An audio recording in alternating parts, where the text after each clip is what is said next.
Tempest raged across the frostbitten highlands, where betrayal's blade cut deeper than any winter gale.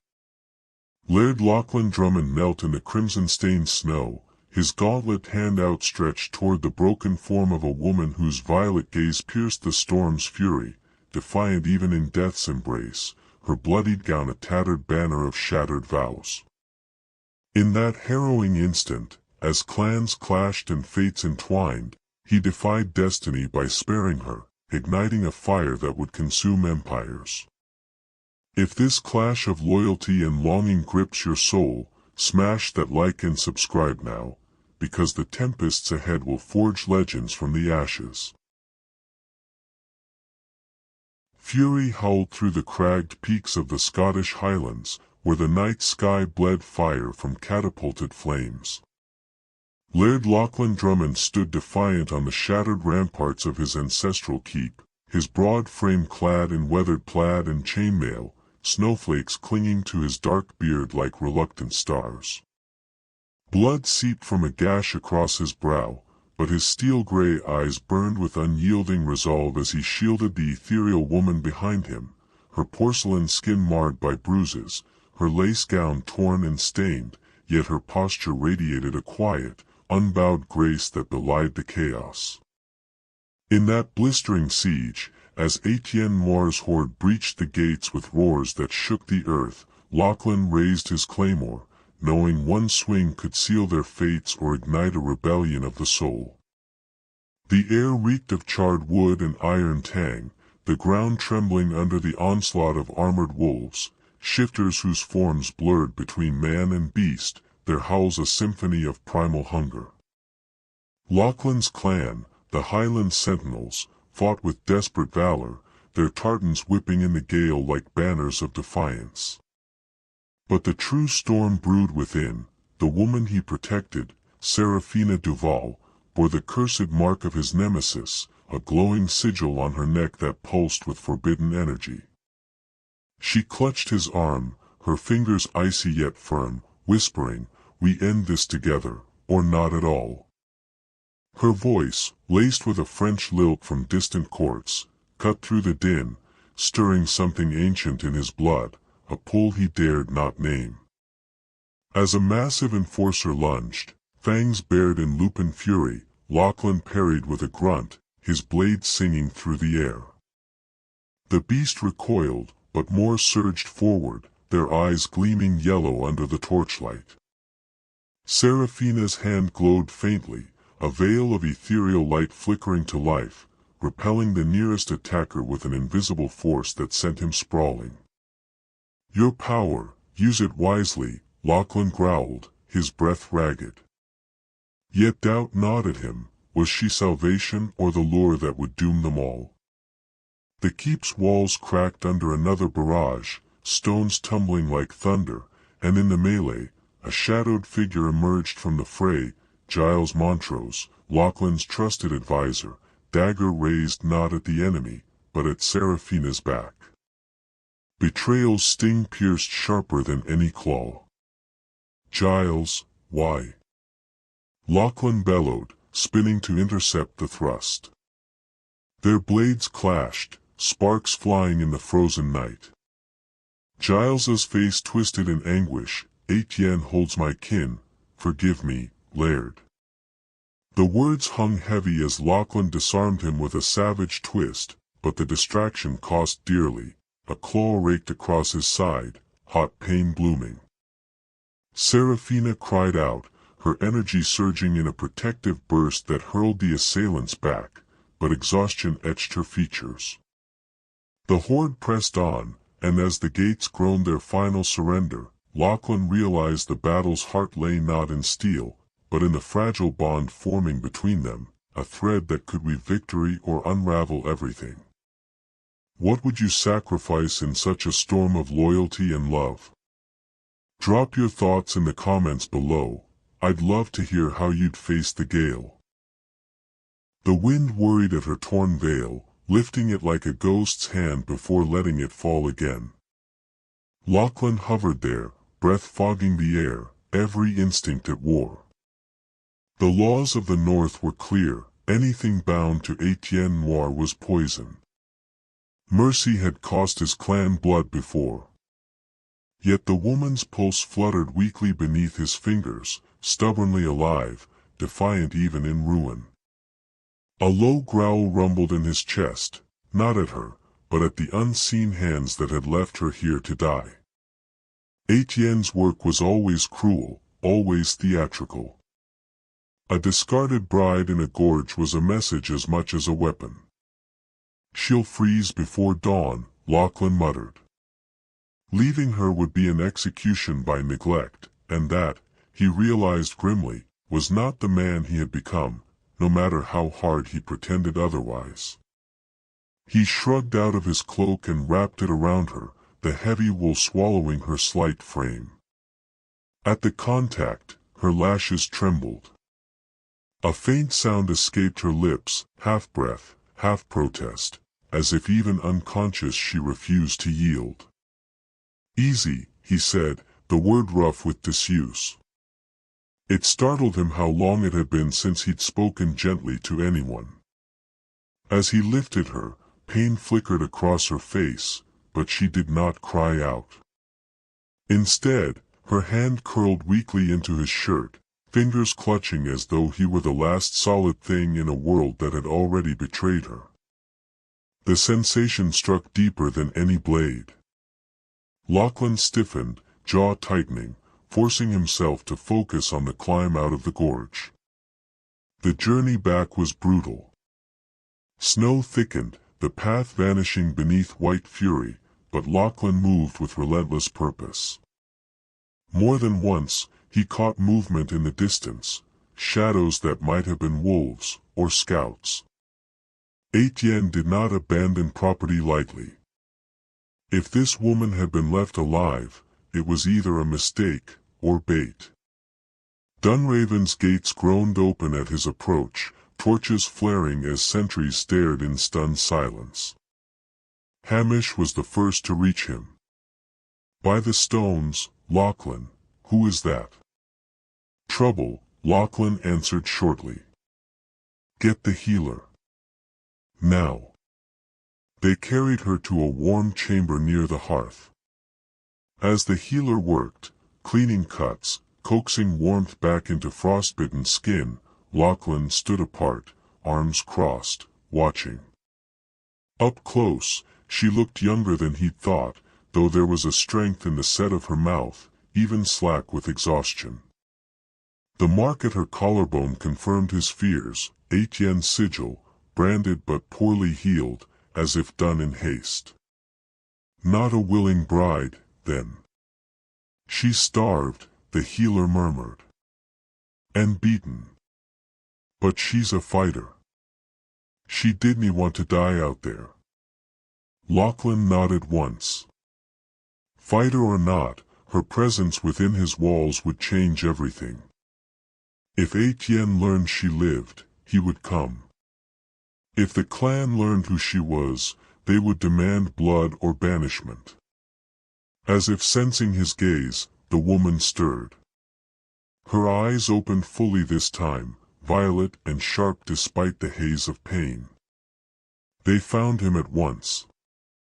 Fear flashed there, quick, learned, but beneath it, something fiercer sparked. Defiance. "Where?" Her voice was hoarse, but steady. "Safe," he said, after a pause. "Not a promise. Just the truth, for now." Her fingers tightened in the blankets. "That won't last," she whispered. Lachlan felt the old walls inside him shift, stones grinding against one another. He had dragged an enemy's bride out of the snow, invited Etienne Noir's shadow into his keep, and for the first time in 5 winters, the future was no longer a straight, blood-soaked road. It was a crossroads, and the woman lying before him was standing at its very center. The missive arrived not by rider, but by fire. A hawk, black-feathered and wrong in the air, burst through the high window of the great hall, scattering embers as it struck the stone floor. A strip of parchment was bound to its leg with a wire etched in sigils that hissed faintly before burning away. Lachlan did not flinch. He stooped, snatched the parchment from the flames, and read. Etienne Noir's words were elegant and venomous. You harbor what is mine. Return the woman by first light, or I will reclaim her in blood. Your walls will not save you. Silence followed, thick as peat smoke.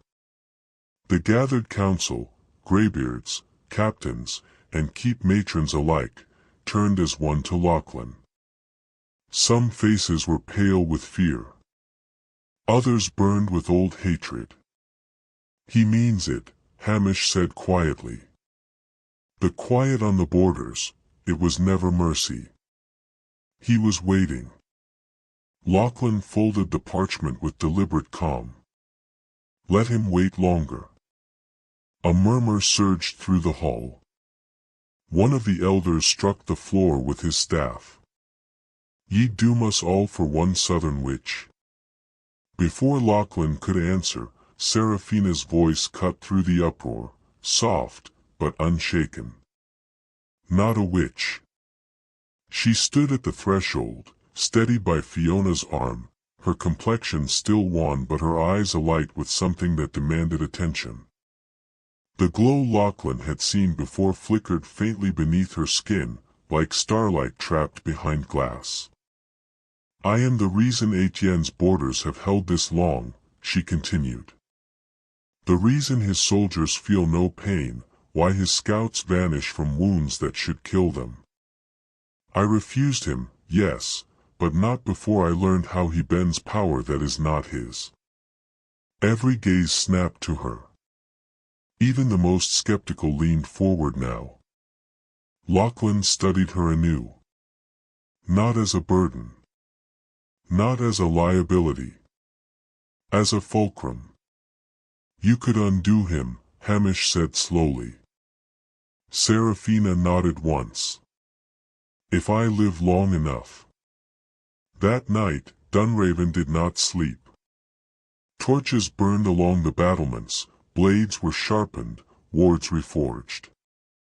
Lachlan ordered the standing stones awakened, ancient sentinels older than clan memory, while Seraphina, under heavy guard, traced sigils of light across the inner walls.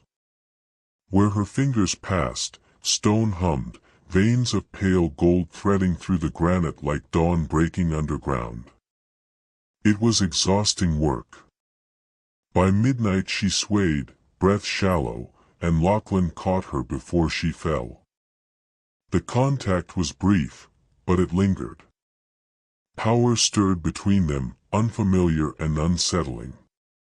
Not desire. Recognition. You feel it too, she murmured, surprised. I feel trouble, he replied, though his voice lacked heat. She smiled faintly. That's how it begins. By dawn, Etienne's forces were sighted on the southern ridge, banners snapping, war drums echoing through the glens. But something else moved with them now, a distortion in the air, a sickly shimmer where elixirs and stolen light clashed. Lachlan stood atop Dunraven's walls, wolf close beneath his skin, Seraphina at his side. Below them lay war. Behind them, a clan that would either curse his name or sing it for generations. Once this starts, he said, eyes never leaving the horizon, there's no turning back. Seraphina straightened, fear finally surfacing, but it did not break her. There never was. The horns sounded. The stones answered. And as the first clash of steel rang out across the snowbound valley, Lachlan Drummond knew one thing with absolute certainty. By saving her, he had not invited ruin. He had awakened it. Midnight crept closer, each toll of the distant bell tightening the knot around Dunraven's heart. The keep throbbed with readiness, hammer on anvil, boot on stone, whispered prayers tucked between sharpened breaths. Lachlan moved through it all like a storm-given flesh, issuing commands, revising plans, adjusting patrols with ruthless precision. Yet beneath the iron focus, unease prowled. Not fear of Etienne. Fear of failing those who now depended on him, including the woman who matched his stride, step for step. Serafina wore the north awkwardly at first, wool and leather where silk once ruled, but she adapted with quiet resolve. The glow within her dimmed to a low thrum, contained, disciplined. In the training yard, steel rang and snow churned beneath stamping feet. Hamish barked corrections while Serafina learned the weight of a dirk, the angle of a block. She stumbled, recovered, learned again. Breathe, Hamish told her, softer than he'd ever spoken to a recruit. Let the ground answer you. She did. When a mock blade swept in, she wasn't fast, but she knew. Her body shifted a heartbeat early, guided by a shimmer that bent the eye and dulled the strike. A murmur rippled through the yard. Doubt warred with awe. From the battlements, Lachlan watched the set of her shoulders change. Watched her spine straighten. Watched the whispers falter when she rose after a fall without complaint. Something warm and dangerous stirred in him, not hope, he told himself. Recognition. Inside the infirmary, Fiona pressed a salve to Serafina's arm. You're learning quicker than most, she said. I must, Serafina replied. There's no returning to who I was. The borders darkened by evening. Scouts came breathless with reports, eclipse banners thickening, camp smoking with alchemical fogs that turned the air sour. Within Dunraven's walls, nerves frayed. A young warrior, barely more than a boy, challenged Lachlan in the corridor, voice shaking with anger and fear. We bleed for her while Etienne laughs. Lachlan did not raise his voice. He did not need to. We bleed because we choose not to be like him, he said, and the words settled like stone. Then the alarm screamed. Smoke roiled from the armory, sparks biting the dark. Lachlan and Serafina ran, past panicked shouts, past fallen beams, until they found the source. Giles stood amid the wreckage, hands shaking, eyes broken. They have them, he sobbed. My wife. My sons. I tried. The detonator clattered to the floor as Lachlan disarmed him in a blur. The decision that followed was swift, terrible, and final. The keep fell silent at the sound of it. Serafina turned away, breath catching. Lachlan steadied her, his voice low. This is the cost Etienne demands. Outside, horns howled. Shields buckled. The eclipse horde surged, fire stitching the night. Lachlan took Serafina's hand, not in promise, not in comfort, but in shared resolve. Stay with me, he said. She did not hesitate. Always. As Dunraven's walls shook and the north answered with steel and stone, fractured trust gave way to a harder truth. Unity was not born of certainty, but of choosing to stand, together, when everything threatened to break. The walls screamed. Stone split beneath impact after impact, the siege engines pounding Dunraven like a relentless pulse, each strike echoing through Lachlan's bones.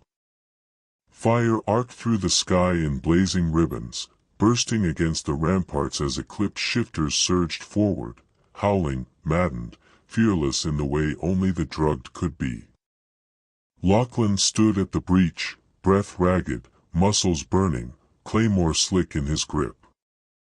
Hold, he thundered, voice hoarse but unbroken. For the north, hold. The sentinels answered with steel and teeth. Hamish vanished into fur and fury, his wolf form crashing into the enemy ranks, but even he faltered as wave after wave pressed in. Everywhere Lachlan looked, he saw strain etched into familiar faces, warriors fighting past exhaustion, past fear, past hope. Above them all, Seraphina stood rigid in a tower, hands clenched white at her sides. Light pulsed beneath her skin, desperate to be released. Every instinct screamed at her to act. "They'll die," she whispered. "Because of me." Fiona's grip was iron. "And if ye burn yourself out, they die tomorrow. He trusts ye to live." Trust. The word struck harder than any blow. Then the gate gave way. The crash split the night open as iron and timber exploded inward. A monstrous Eclipse champion surged through the smoke, roaring triumph, and the courtyard drowned in chaos. Lachlan leapt from the wall without thinking, shifting mid-fall, his wolf form slamming into the vanguard like a living avalanche.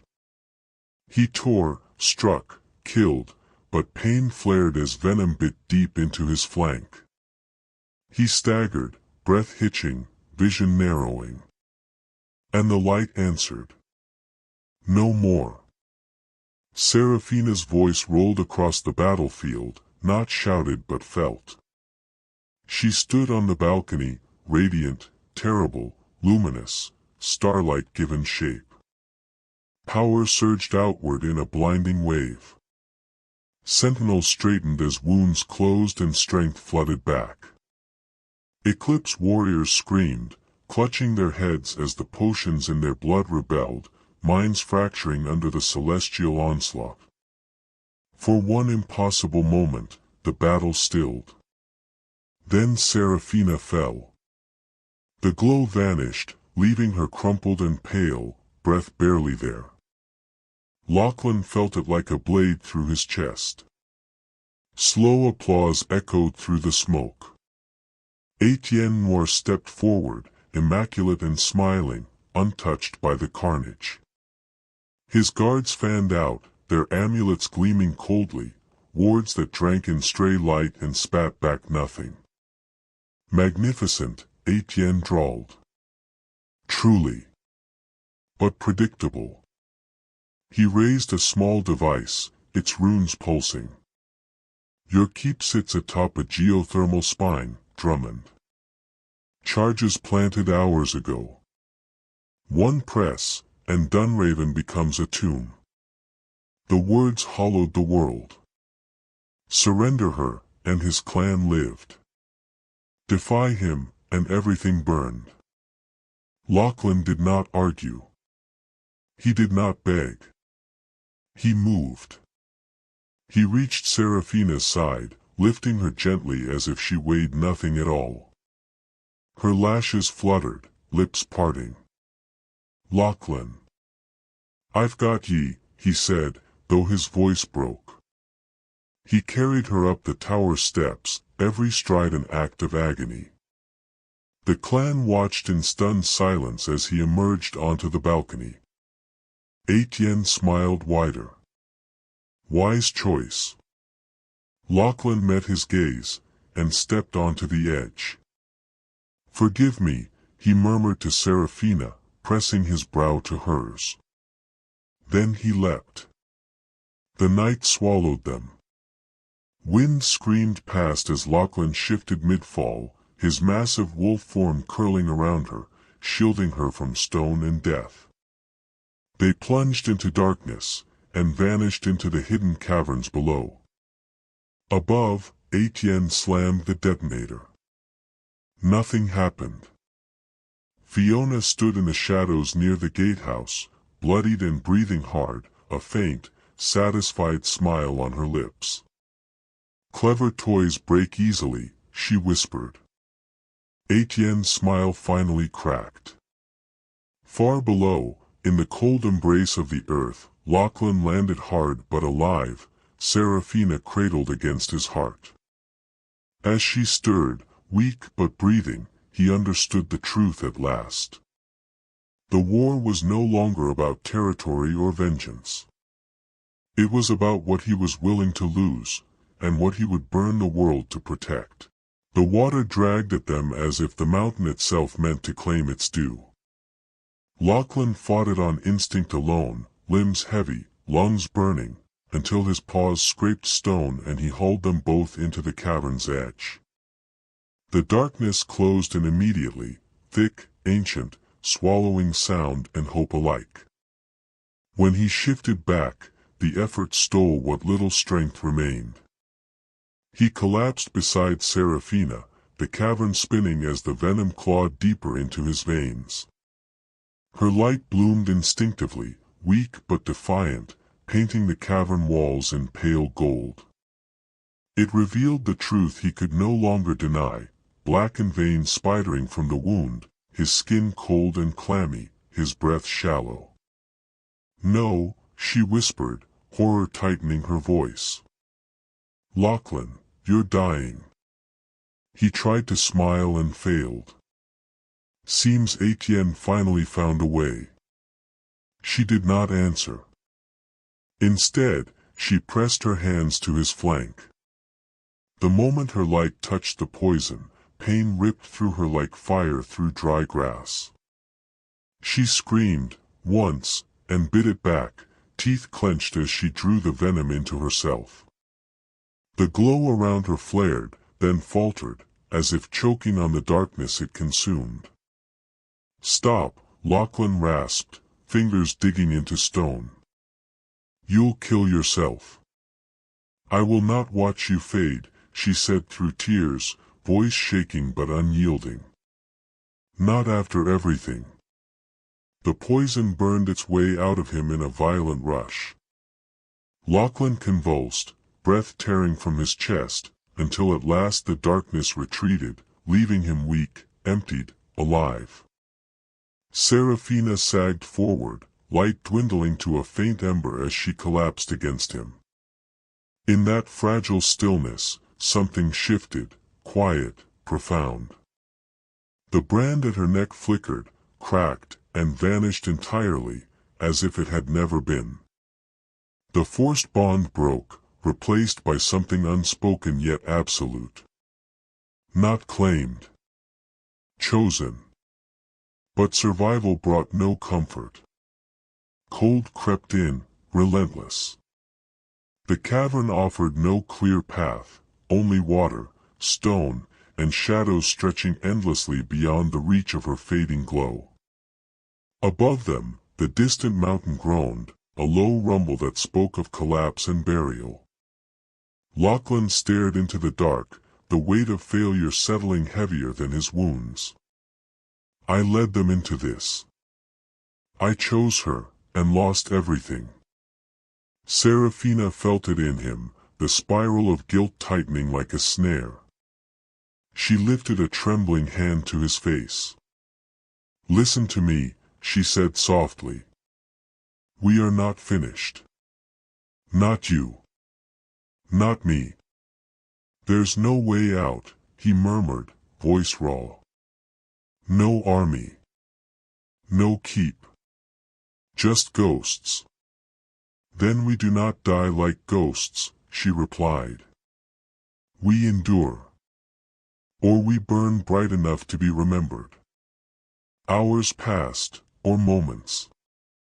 Time lost meaning in the dark. Thirst gnawed.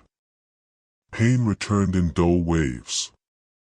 When another rumble shook the cavern, closer this time, Lachlan pulled her into his arms, holding her as if he could shield her from the mountain itself. "If this is the end," he whispered, forehead resting against hers, "I'm glad I chose you."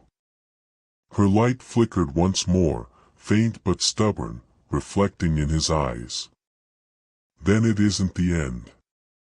Yet the shadows pressed closer, thick with fear and doubt, threatening to smother that final spark. In the deepest dark, stripped of power, allies, and certainty, all that remained was will, and the fragile, blazing choice to keep breathing when surrender would be easier. The faintest ribbon of light slipped through a crack high above, pale as a held breath. Lachlan stirred beneath it, the ache in his body dulled to something survivable. When he sat up, memory snapped into place, not the chaos of the fall, but the stone itself. "These caverns," he murmured, eyes tracing familiar lines in the rock. A slow, incredulous smile touched his mouth. "I hunted hares here as a lad. My father warned me never to go too deep." Serafina pushed herself upright, exhaustion still clinging to her, but strength returning in careful waves. "Where do they lead?" "South," he said, certainty growing. "Under the ridges. They spill out near Loch Noir." Her breath caught.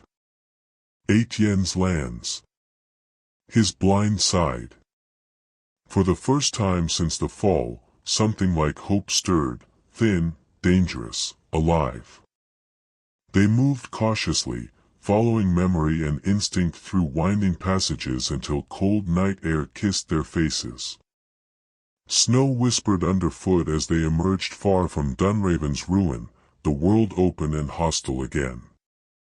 Keeping low, they skirted abandoned Eclipse outposts, picked clean in the haste of victory celebrations. Lachlan scavenged cloaks, a short blade, a single flare sealed in oilcloth.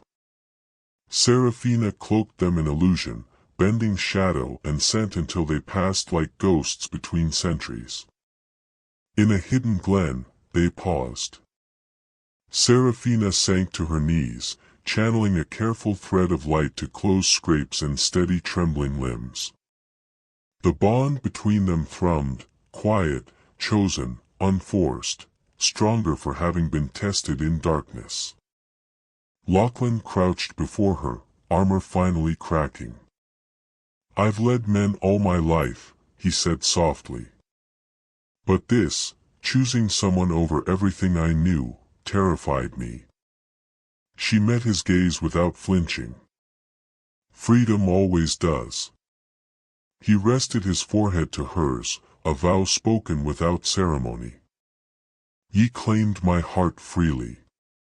"And I yours," she replied, the words simple and fierce. Wind carried whispers then, scouts moving through the hills, murmured reports exchanged too carelessly. Dunraven still stood. Scarred. Bloodied. But holding. Fiona and Hamish were alive, rallying survivors, buying time. They climbed the ridge together. Below them sprawled Etienne's camp, brazen with victory, fires roaring, banners snapping, howls ringing out in drunken triumph. Etienne stood near the central blaze, accepting praise, already spending a war he believed won. "They think us dead," Lachlan said, a dangerous calm settling over him. Serafina's eyes hardened, starlight sharpening to steel. "Then let us become legend." The flare screamed into the sky, a red arc against the black, unmistakable. A heartbeat later, horns answered from the north. Chaos erupted. Shifters scrambled. Orders collided.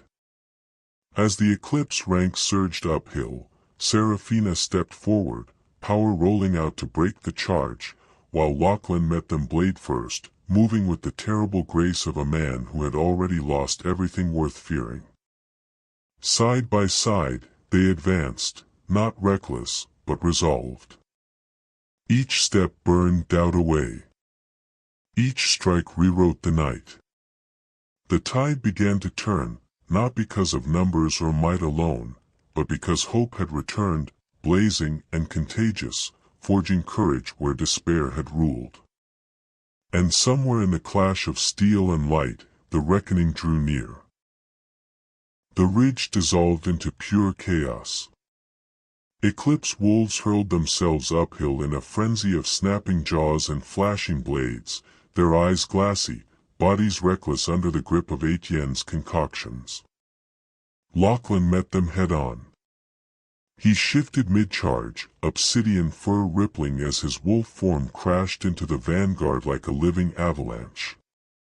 Claws tore through armor, fangs found throats, each strike was precise, merciless, born of 5 winters of buried rage. Behind him, Seraphina stood unmoving at the ridge's crown, a pillar of calm amid carnage. Light unfurled from her in controlled waves, not the wild flare of desperation, but something honed and deliberate. Illusions bloomed across the slope, dozens of sentinels where there were only a handful, spectral wolves howling from impossible angles. Eclipse ranks faltered, striking at phantoms as their minds fractured under celestial pressure. For the highlands. Lachlan roared as he shifted back to human form, claymore sweeping in brutal arcs. Moonlight kissed the blade, every strike carving a path toward the heart of the camp. Then the north answered. A thunder of paws and boots surged from the dark as the sentinels poured in, Hamish at their head, his howl splitting the night. Caught between steel and shadow, the Eclipse lines buckled. Panic replaced frenzy. Etienne Noir climbed the hill through the chaos, fury twisting his features. His guards formed a tight ring around him, amulets glowing as they drank in Seraphina's light. "You should have stayed dead," he bellowed, drawing his rapier, its edge slick with poison. Lachlan met him without a word. Steel rang against steel as they collided, the impact shuddering through both men. Etienne fought with precision and malice, every move calculated, every feint meant to draw blood. Lachlan answered with raw power and unyielding will. Sparks flew as blades locked, boots sliding in blood-soaked snow. A slash reopened Lachlan's healing wound, pain flaring white, but he did not yield. Nearby, Seraphina battled Etienne's elite. Each burst of light sent bodies flying, but her breath came harder now, shoulders trembling as fatigue gnawed at her core. She staggered once. Etienne saw it. With a snarl, he broke from Lachlan's guard, lunging toward her, dagger flashing. "Mine to end," he hissed. Lachlan moved on instinct alone. He stepped into the blow, the dagger sinking into his side instead. The pain was blinding, but it bought a heartbeat. Seraphina screamed his name, and unleashed everything she had left. Light erupted, not outward, but inward, targeted, precise. She tore through Etienne's alchemical bindings, unraveling the stolen power at its source. His amulets shattered. His body convulsed as the potions turned on him, the false strength collapsing into agony. Etienne fell to his knees, screaming as his empire burned away from the inside. Silence rippled outward. Without their master, the Eclipse forces broke. Weapons clattered to the ground. Wolves shifted back, fear replacing madness. One by one, they surrendered. Lachlan stood swaying, bloodied but unbroken. He turned, found Seraphina, and pulled her into his arms as the cheers rose around them. Sentinels howled victory into the night, voices echoing across the hills where fear had ruled for years. Seraphina pressed her forehead to his chest, breath shaky but alive. "It's over." Lachlan closed his eyes, holding her as if the world might still try to take her away. "No," he said softly. "It's finished." Above them, the moon burned bright and unchallenged. Below, Etienne Noir lay defeated, his reign shattered, the war's chains finally broken. And amid blood, light, and cheers, two survivors stood together, scarred, exhausted, victorious, having bent fate itself and lived to claim the dawn. Dawn broke gently over the highlands, as if the land itself wished to heal slowly. Pale gold light spilled across Dunraven's battlements, catching on newly set stone and fresh timber where scars of fire and siege had once marred the walls. The keep still bore marks of war, but now they stood as testimony, not ruin, but survival. Lachlan rested his hands on the cold stone, the wind tugging at his cloak. The aches in his body were permanent now, etched into bone and memory, yet they no longer felt like punishment.